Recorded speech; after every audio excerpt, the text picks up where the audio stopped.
And what I need to mention, I mentioned it in the context with Matteo's presentation, is exploitation plan is often described together with the dissemination plan. So within a project, you say dissemination and exploitation plan, and then you describe what you plan to do. The exploitation strategy. Analyze the strategic definition of the project. So what is the strategy? What do you want to achieve? Where do you see your market?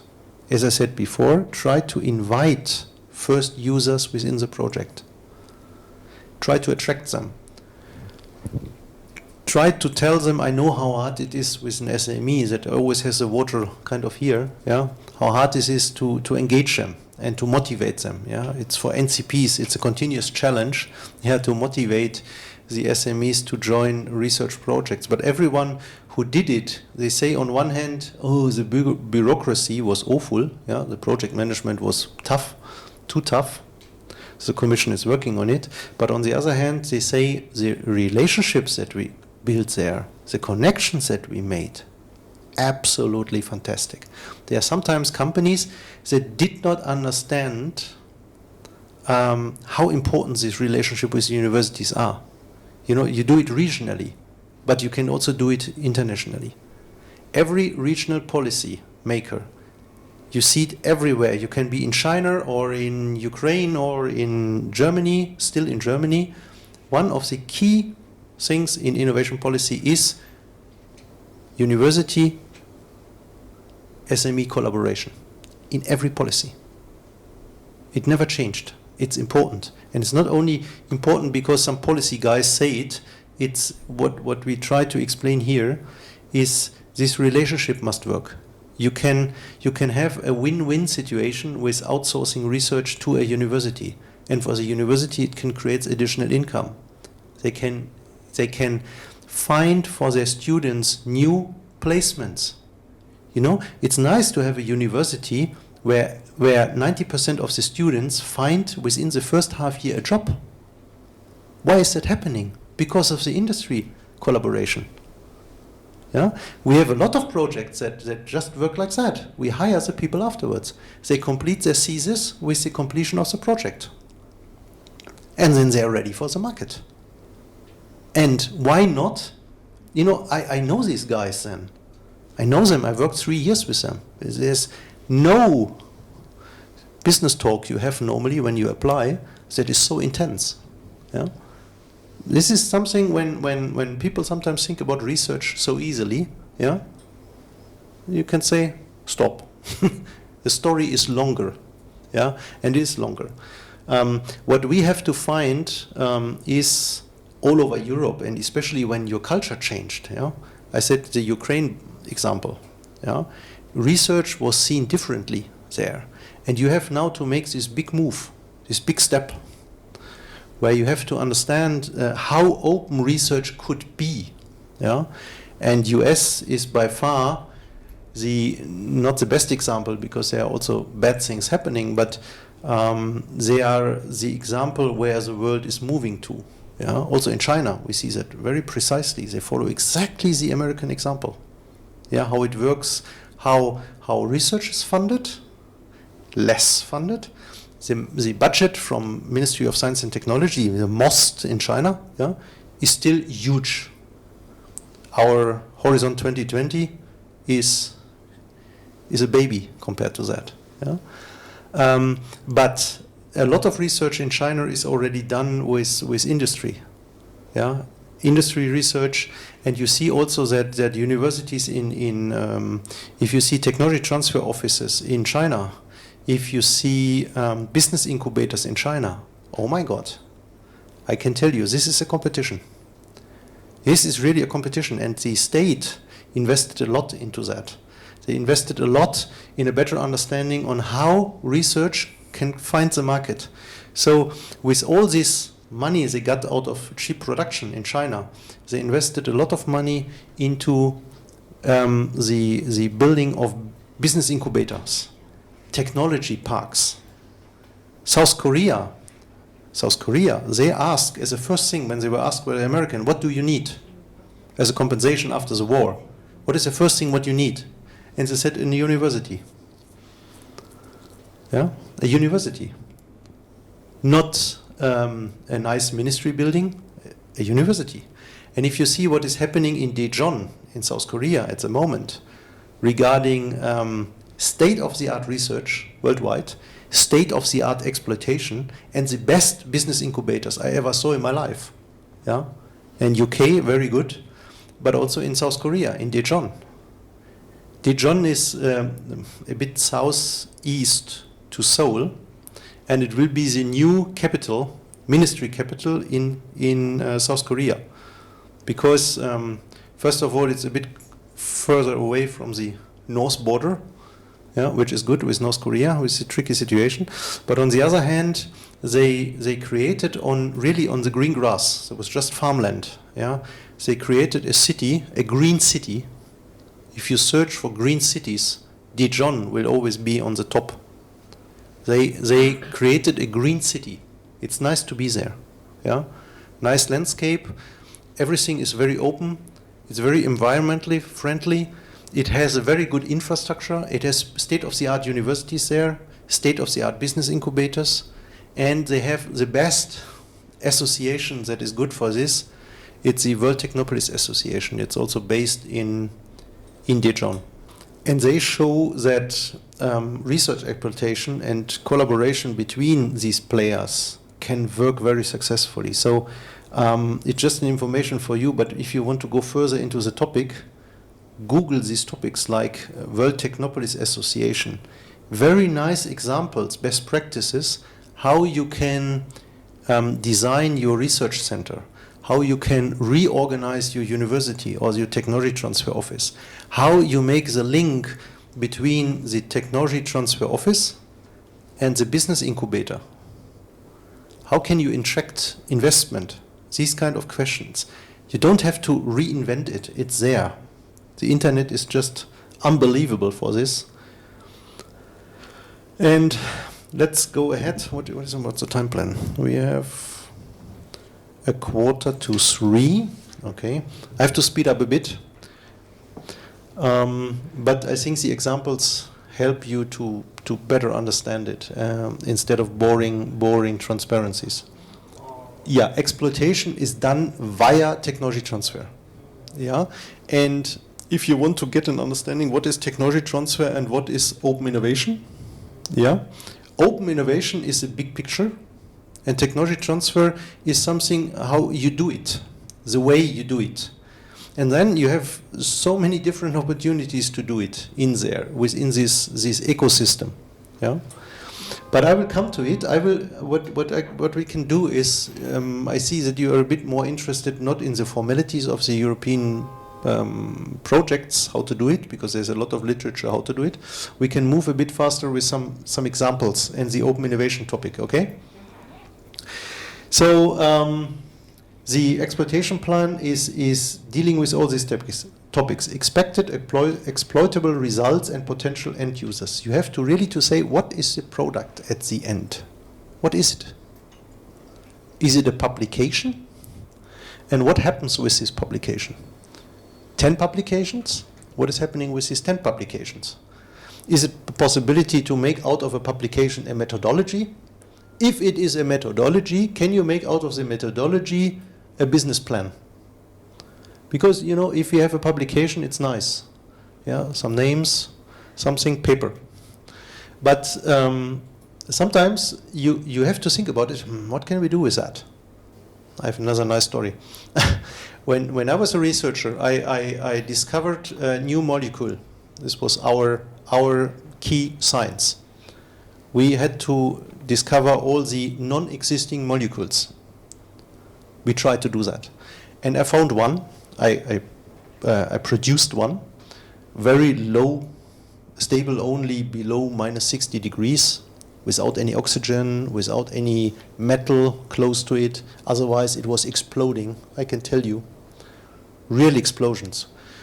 With an amount less than you can put on this stick here, yeah, I blowed up a full label just with this amount.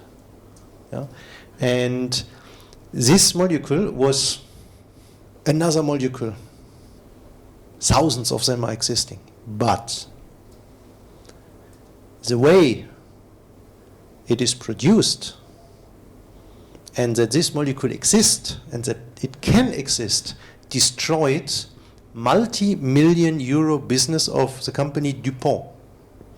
Why? We don't have a flip chart.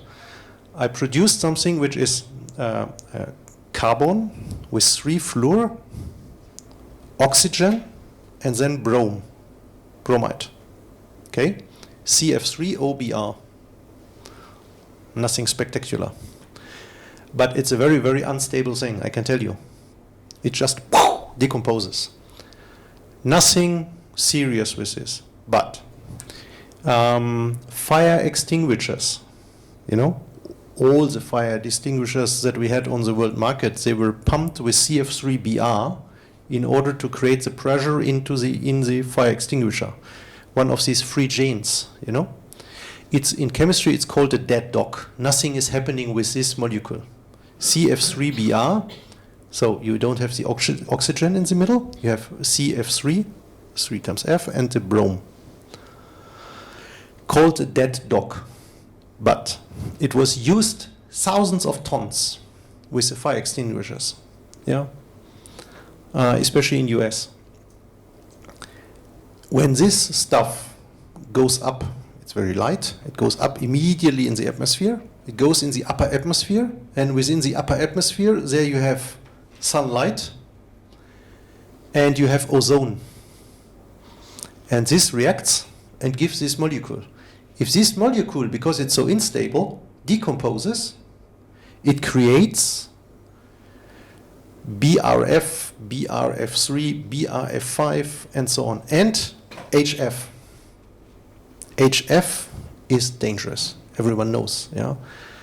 But it also creates fluorophosgene, and everyone knows that phosgene is under the military control contract that you are not allowed to produce phosgene. But fluorophosgene is 10,000 times more poisoning than phosgene.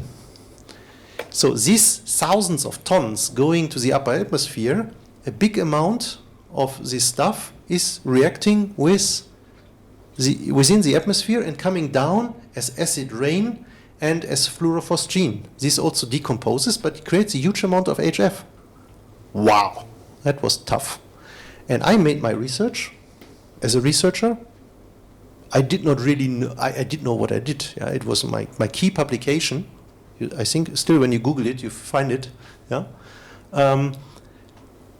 But the tough thing was that 1 year later, when I was in Canada with the Humboldt Foundation, there was the industry coming, a guy from DuPont. He called my doctor father and said, if we cannot write a new publication saying that this is not true, that we made a mistake. It's not possible to create CF3OBr out of CF3Br and ozone and sunlight. And I was lucky. My professor was not prostituting himself, so he did not agree with getting some millions for it, and we were not publishing another publication saying that this was wrong. So my publication is still there. There's no one saying that this is not correct. And I only learned 2 years later about it. Another researcher that discovered first time the CF3OBI in the atmosphere, but everyone was laughing about him because they said this molecule doesn't exist. Yeah, and I was able to get his reputation back on track.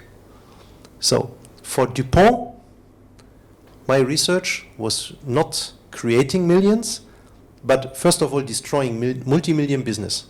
They had to, when this was getting public, and NIST, the National Institute of Standardization and Technology in US, yeah, and the respective health government there, they discovered the publication because it was in the inorganic chemistry, and they put political means behind it and said, you have to do something. Yeah, you have to replace. The replacement is not much better, but no one can say that this is happening, so they made a replacement. At the end, I think for DuPont it was good because they had to innovate. They came up with a new product, and they are still world leader in producing it. So what I did with my research was I cut the product life cycle just from one day to the other, that DuPont could not see it. But afterwards, they were innovating, they reacted to the market, they made new research, and they came up with something new. And this is sometimes how exploitation works, negative exploitation and so on. Yeah, but this connection between research and industry is much more happening than we sometimes think. Yeah, and if myself can talk so many stories about it that are justified, you can Google them. Yeah, then we should think in a different way about research and research exploitation. What the Commission wants to see is the commercial use, the knowledge transfer, technology enhancement use. So what can it do with an existing technology in order to enhance it? And what we need to do is, what we need also in a university is, I think, we need these guys that read research and think about the possible application. I think this is what the Technology Transfer Office normally should do. Yeah, is not thinking anymore about the publication as a research result, but what could this do? The CF3 OBR, my publications there. Yeah, I was not thinking about this. But if I would have thought at that time, I would have thought, okay, it is built in the atmosphere because of this. I could have thought already about talking to DuPont if I would have known. Yeah, I would have talked to the industry and said, we need to make a research project because your stuff there creates a big problem. I could have used it earlier, and then it could have been good for the university and maybe also good for my publication and for my future. Yeah, you do dissemination not because you do dissemination, it's requested. You do dissemination in order to facilitate exploitation. Yeah? You do a website because you want to tell people, this is the research, take it, buy a license in order to do this. And you only do dissemination because of that. Because you want to support your exploitation path. The dissemination principles, it's all said by Matteo, in a way. Intellectual property rights. I'm not a lawyer, and as you know, I cannot give any legal advice. I always have to be very careful. It's a tricky situation with this IPR topic. It needs to be mentioned, but I cannot really talk about it, as I must have been a lawyer in order to do it. But IPR management is done at different levels. You do it before the project starts, yeah, because you need to think about what are the different people within the project doing with it. And normally you are asked by the Commission to have a consortium agreement with the first day of the project. And there you take care what is pre-existing knowledge, who is bringing what into the project, and is doing afterwards what with this. Can everyone use it like that? What is about licenses? Yeah, licenses for IT and so on that are brought within the project. How they afterwards, can the consortium still use them? All these kind of things. So you have to think about IPR rights very early. Important. And this is also very important for the exploitation. Yeah, think about a coordinator, yeah, industrial coordinator, that has a very pure interest in the consortium agreement. And you are a university, and you want to get something out of licenses. Yeah? Think about the consortium agreement that you did not read properly. This happens a lot of times. Yeah? And afterwards, you cannot use the IPR, what was produced, and to license it. Yeah? It's normally against the Commission rules. Yeah, because everyone has a possibility to exploit the results within the consortium. Yeah, But the consortium agreement is sometimes just taking from the shelf, yeah, download from the commission, and then used. I would not do it. We as industrial partner, we anyway are very careful. But we had one project just with SAP together, so we are both in the same market. We are competitors and friends and partners and everything. Yeah? But we have to be careful that we are that we are not destroying our own market. So, for example, who is taking care for exploitation in US of a software product afterwards, and how is that dealt? How is Intrasoft having a disadvantage because we are not as powerful as SAP in order to penetrate the market? Yeah, and are there some clauses within the consortium agreement that will give us a disadvantage to this? Yeah. So whenever you think about the proposal very early, that you afterwards want to use it, also as a university, think about, okay, I want to make at least one license agreement with one industrial partner per year. Yeah. I can tell you, you're the head of the university will love you because you bring money to the university, and this is really needed. Yeah, and then you can increase your department a lot. So within this exploitation path, there's a very early stage. There's a consortium agreement before the first day of the project. Read it carefully. Normally, in order to have acceptance within the consortium, they take the one from the shelf, but then partners, coordinators start to modify it and ask them to do it in track change, that you can really see what they changed. Very important. Access rights. You really need to take care for the access rights. For example, if it is possible within the consortium agreement, as I said before, to limit your exploitation means afterwards. So you can say, at this part, I'm not interested. It can be taken by partner B. But then within your company, the strategy changes, then you have a problem. You can afterwards really not exploit it anymore because you agreed in the consortium agreement. This is a legal agreement between the partners. IP ownership within the consortium and first users, this is something else. If you implement living labs or first users within the project, you always have to think about that. Also think about that. Or you have, within the last half year, you play already with users. Yeah, this happens a lot. And you have to think already in the beginning of the project about how does a letter of intent look like? What does it include? What is about a non-disclosure agreement that I need to sign with them, that they cannot afterwards use it and steal my knowledge? And not only your knowledge, you have to be so careful in such a project. There are 14 partners, for example. So when you give it away without thinking about it, you are reliable. Yeah. So there's a possibility that you're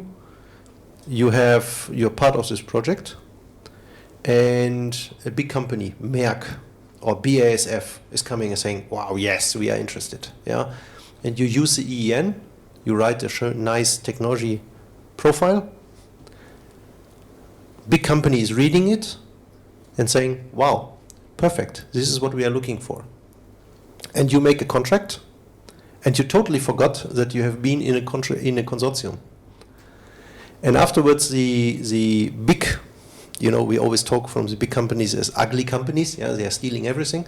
They are not, but and then the case happens that they steal it or take it and say, "Oops, we didn't know." Yeah? Then you are reliable for it. Yeah, you still have a reliability to your consortium partners, and this is something. Think about it early stage. Next topic, this is a bit more interesting, is about the exploitation plan and the approaches. How do I do it? Open innovation is one of those. I mentioned it already. What do you think can be connected as an instrument for exploitation? One was mentioned by you already, technology transfer. Yeah, you mentioned one. And then we have this open innovation. I mentioned this one. Something else? I tried to structure it. It's not easy. It's not easy to structure it properly, because still this is questionable, but I did not want to make it too complicated. Yeah? We don't have 15 hours. So there are different approaches for valorization and exploitation of research results. There's the open science model.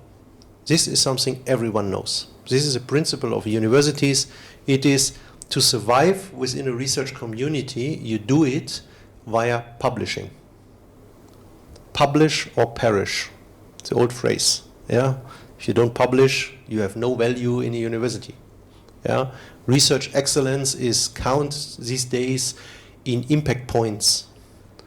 It started when I was finishing my thesis. Yeah, the people were already calculating how many impact points do you have within your thesis, how many publications did you make in how many international magazines. Yeah, and now it's on the extreme. Yeah, if you want to get a nice position somewhere from the university as a researcher, you need to have these references. This is your reference. Yeah, these publications. Is the open science model. Open science model is the most well-known way of exploiting research. Industry was capitalizing on that for hundreds and thousands of years.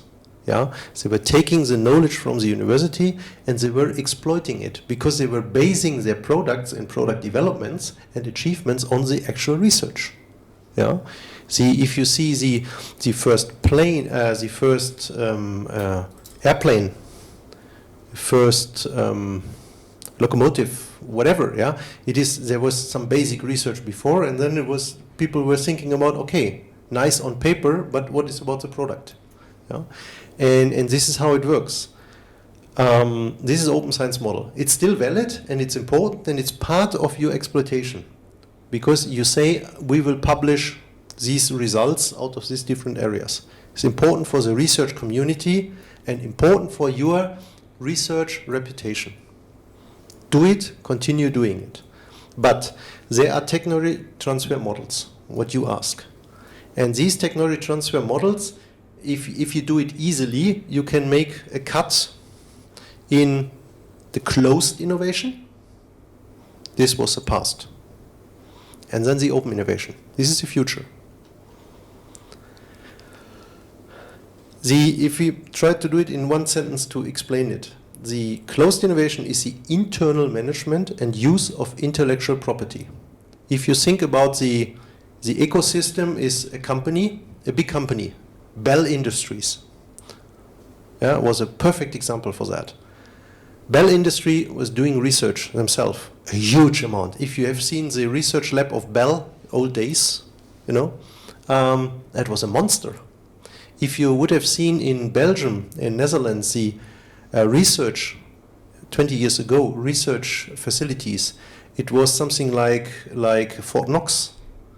It was something with a fence around. It was high security. People that want to enter were blocked.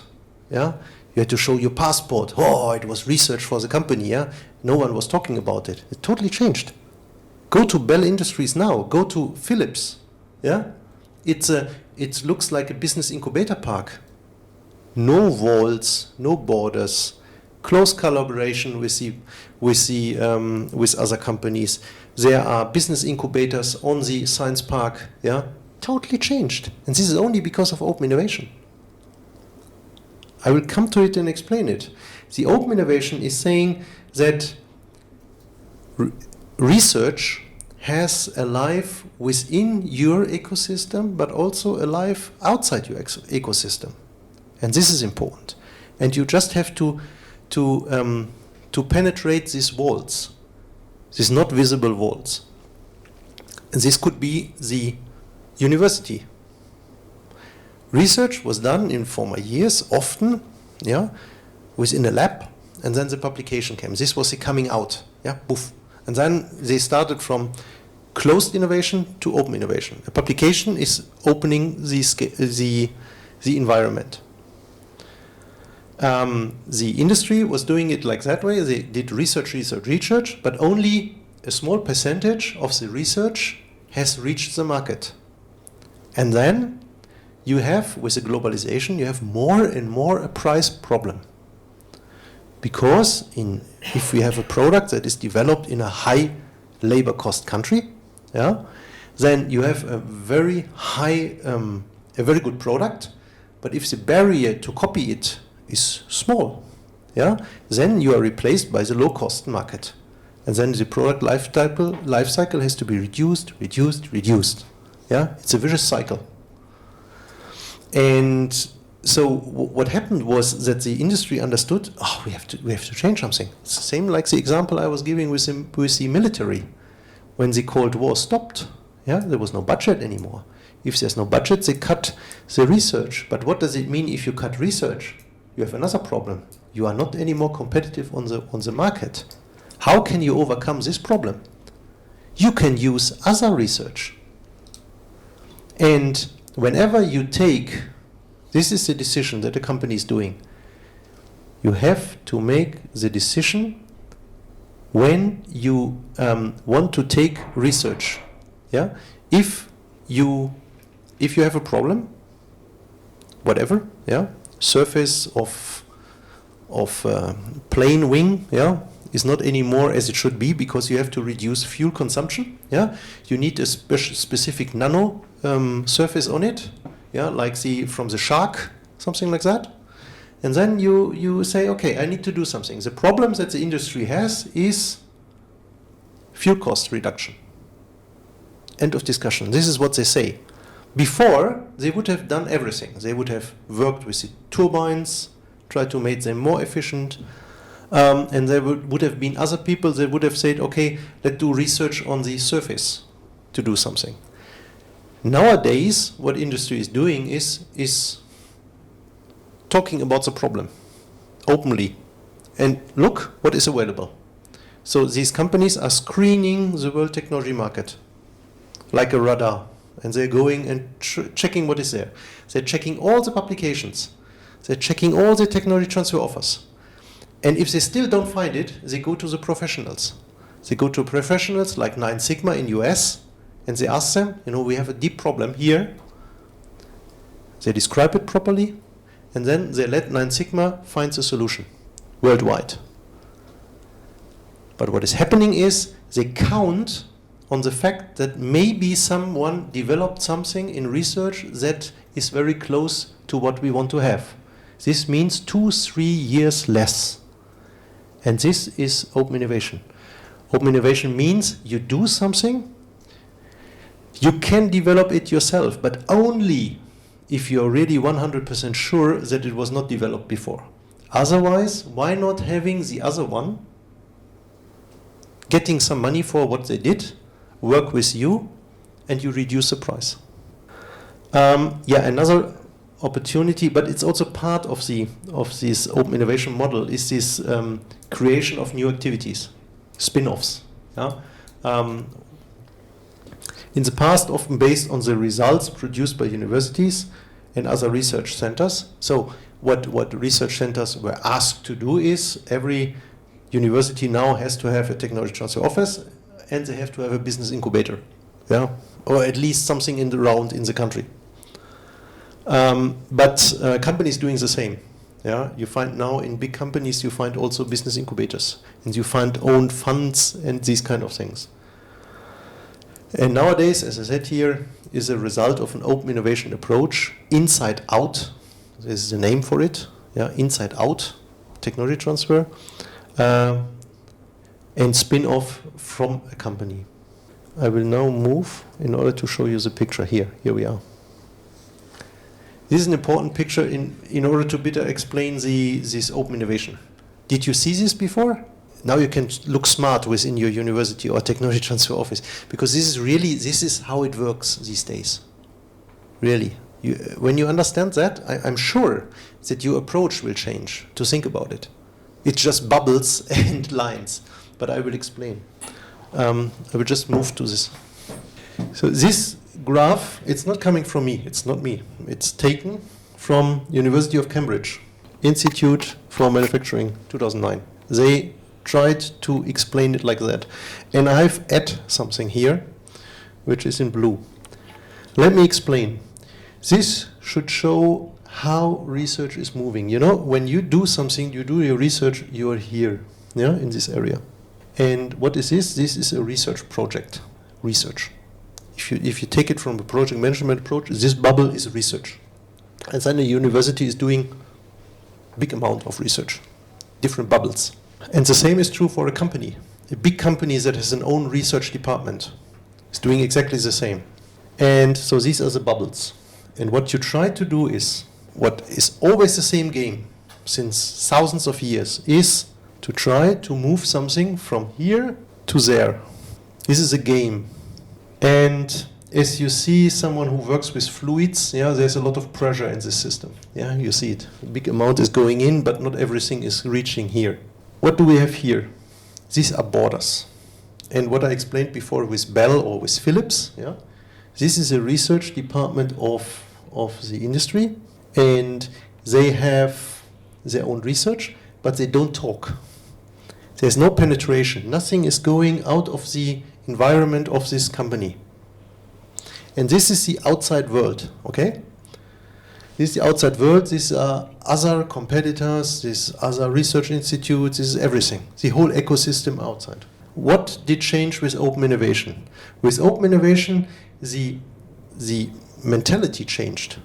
You know, when you have the old times, people were thinking, I'm doing that, I don't have to talk about it until the publication is out. I think if you have a lot of competition in your research field, you do the same. You only talk when you're sure, yeah, that you still have the time advantage. And then you talk, and then you start to be proud, and then you publicate, you get it evaluated, and it works. But you don't talk before because you're afraid of the competition. Yeah, and there's also in the university and universities worldwide, there's a research competition. You don't want that someone is taking your Nobel Prize. Yeah? So this is the motivation. Industry is only doing it research, only reason for doing it, not for the sake of research. Why? They want to have something here. They want to commercialize. They want to get money out of it. So the money that is coming out of it here, the commercialization, has to feed the research. The money has to come from something.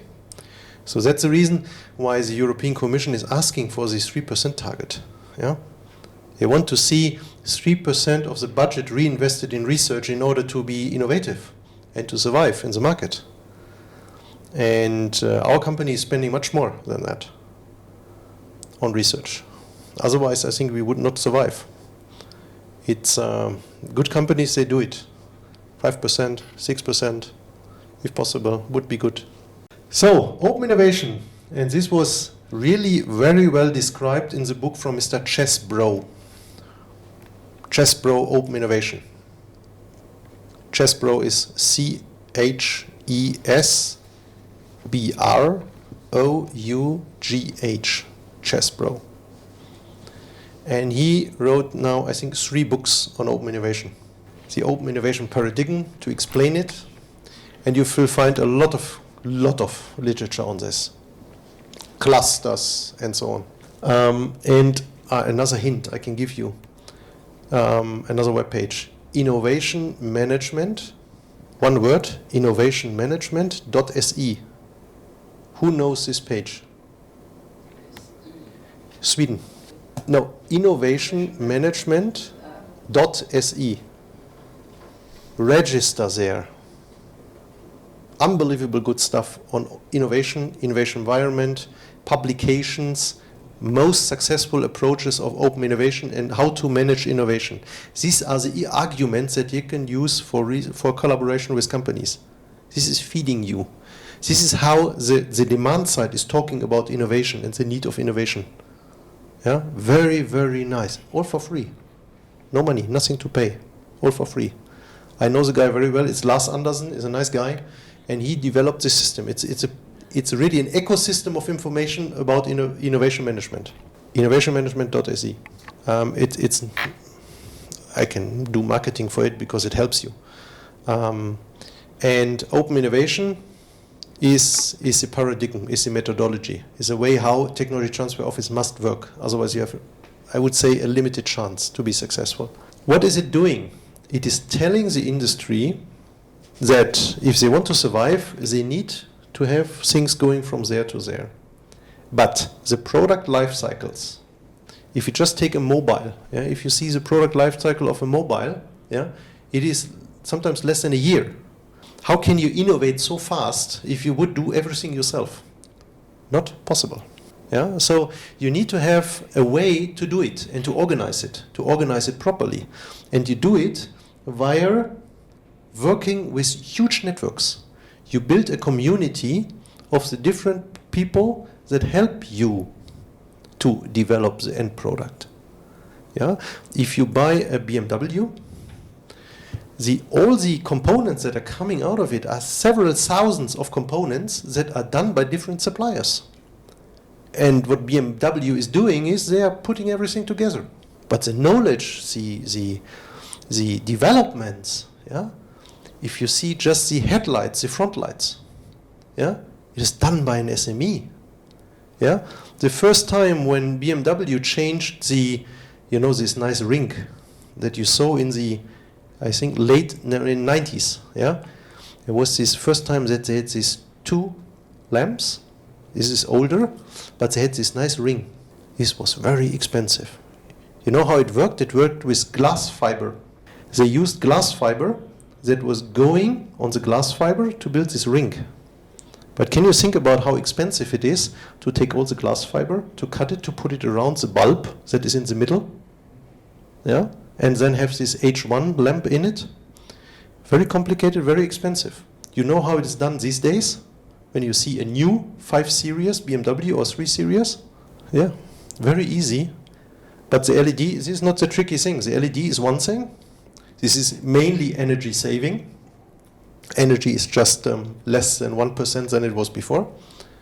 But it has this polycarbonate ring that takes the light all around. So you don't need the old-fashioned light carrier, which was glass fiber. Yeah, they take polycarbonate, very easy, mass product. Yeah, one ring costs just a few cents.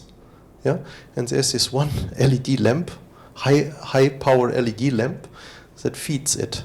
Costs compared to the former lamp less than 10%. But they are not worse than the ones before. The former technology provider was shot glass. Shot glass in Germany, you know, from the old TV bulbs. TV bulbs don't exist anymore.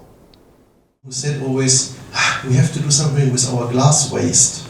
You know, when they cut, when they produce the glass fiber cables, yeah, they have to cut exactly at a place and they get glass bubbles, very specific glass bubbles from the cut. They have a very specific size, always the same size, always the same surface. And the guy said, why don't we do something with it? We have tons of this, and we can melt it and make new glass, or we sell it. Isn't there a use?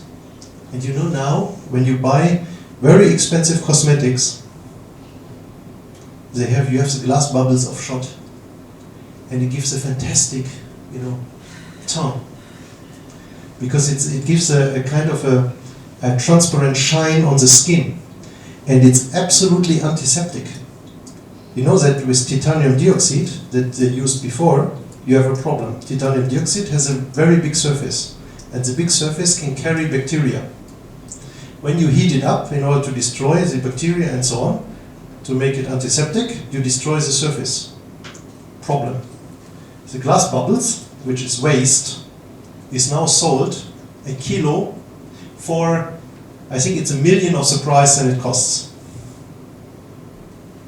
And they make out of waste money. This is how innovation should be tackled, Every idea should have a lifetime. The first one who was talking about like that was 3M. 3M said, we give our people 5% of their work time to be innovative and creative. And whenever they have a stupid idea, the stupid idea is never stupid. It's only the one who doesn't understand it is stupid. So they always have the possibility to come up with ideas and to sell it within the company. The Post-its, for example, is one example from 3M. There was never a market. There was no market for these Post-its. It was not well working. You know the story? Most probably. Someone had a chemist had to invent a glue, a very good glue. what he made was an adhesive. But there was no market for adhesives. And it took him 5 years within the company and a lot of hair and hair changing into gray to sell this idea internally and externally. And a friend of mine came to the idea that he should put it on a wall in order to stick paper on it. But it was still not a good idea. Who wants to have a sticky wall, yeah, to put the paper on? And it took another year to put the stick on the paper. Yeah? And then they tried to sell it. It still did not work. Because everyone was saying, why should I pay so much money for these sticky papers? And 3M was ready to take over the market. Yeah? They produced a huge amount of stuff and no one wanted to buy it. Too expensive. And then they gave it for free as a marketing instrument. So they bombarded the market with it, all the secretaries and so on. Yeah, everyone who needs this notices, you know, the professor has this, and you have, as a secretary, you have this 100 things per day that come unexpectedly. You have to make a note everywhere to remember. They bombarded the market with it, and then afterwards, the market was reacting by saying, we are now so addicted to it that we need it. Okay, that was a funny story with 3M. If you rethink this to this example, is why not penetrating these walls? Why not having a company that developed something for themselves, but they realize we cannot do it alone, too expensive. Or the market is gone. For another company adopting the technology a bit, it can be a totally new market. Yeah? So for example, vibration control in helicopters. Yeah, that is a big product for ZF Technologies. Yeah, you know ZF? Yeah, huge company, 100,000 employees, I think. Yeah, they work in different fields. One sector is military sector and vibration control. They are the experts of vibration control in rotating systems, and they discovered that this technology that they know by heart can be very well used in the windmills. Yeah, because in the windmills you have a problem with vibration within the windmills. Yeah, because of changing speed and the what is the name? To change the speed of the rotation system, the Kupplung, Getriebe in German. You know, gearbox. Yeah. There's a gearbox. Yeah. So gearbox is creating these changes. So they took the technology from ZF, but this was not the original foreseen. But this is how knowledge can penetrate. It was a product that was maybe already here in commercialization because they are selling these helicopters, especially military helicopters, yeah, reducing the vibration control. Think about vibration control. Vibration means noise. Noise means discoverage. In the military and police, you don't need that. So that's why ZF is so good in it. But using it in a windmill is helping the energy saving sector a lot, yeah, and reduce costs for wind energy production. What they did is they took the technology and moved it into the, so it was within the company, it was exploited already, and it was taken into another company. So another company took it. And they made also business out of it. And it's a win-win, because ZF was selling it, and the other ones could save the amount of research that they would have done before. And so you have the possibility to go from your company and say, we have no use anymore. You go out. University is normally doing this. Yeah? They sell it. They license it out. But the professor, especially in US, they exploit themselves. They make a spin-off. They own the technology, they make a spin-off, and they have the Porsche in front of the university. The Porsche effect. Yeah? And what does I mean with that? Means technology transfer has to be attractive. I was talking before about the communication. Yeah? in US, a lot of people are following technology transfer, not because they are convinced that this is the best thing for the world, but where they are attracted in as an individual is to have a Porsche. Yeah? So they realized in US that as a professor that has brilliant research, they can make a publication. Yes, they can do it. Nice. But they can also make industry collaboration projects, what they do, and they can exploit himself. They can be the CEO of the new company, and in US they're doing it. And a lot of people were following, not because they're convinced that is something good that they should do. You know, the professors there are the same, like I think worldwide. Yeah, if you have a university paying you, why should you do more work? There must be a motivation behind, and the motivation behind was more reputation, better income, and then it was growing. And there are a lot of investment people that talk about the Porsche effect, how technology transfer was really creating value in US, because, you know, the people started to create their own business and spin-off companies.